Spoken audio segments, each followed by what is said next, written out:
अजी मैं इस वक्त नवाबशाह के लुंडे बाज़ार में मौजूद हूँ। नवाबशाह में सर्दी में इजाफा होने से लोगों ने लुंडे बाज़ार का रुख कर लिया है। कोई अपने लिए जैकेट ले रहा है तो कोई स्वेटर ढूंढ रहा है। नवाबशाह के अवाम ने जो है लुंडे बाज़ार के रुख करने के बावजूद सर्दी से बचाव के लिए लुंडे बाज़ार से ये चीज़ें खरीद रहे हैं। आए इनसे बातचीत करते हैं तो उनका क्या कहना है। लुंडे बाज़ार नवाबशाह में आए, जो चीज़ 200 मिलती थी वो 1500 में, 800 में, 1000 में।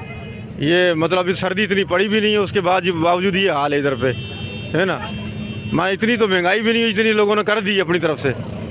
क्या करें, अभी गरीब आदमी किधर जाए। लुंडे भागता था, वो लुंडे में बोले 800, 900, 1000, 1500, 200। शहर में जो दुकान में ब्रांडेड चीज़ है वो 1500 की, इधर आओ तो 2000 की।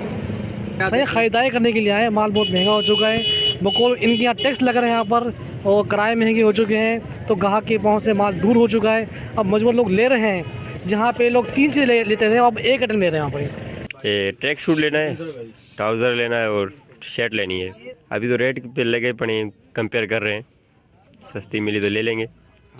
अजी नादरीन, आपने लुंडे बाज़ार में ख़रीदारों की बातचीत सुनी तो उनका कहना है कि लुंडे बाज़ार ने सर्दी में आने के बावजूद लुंडे बाज़ार ने भी अपने दाम बढ़ा लिए हैं। जो चीज़ कम में मिल रहा था उसमें भी इजाफा हो गया है। गरीब बंदा जो सर्दी से बचने के लिए कुछ चीज़ खरीद भी नहीं सकता। कैमरा टीम्स के साथ समीर शाहानी, वश न्यूज़, नवाबशाह।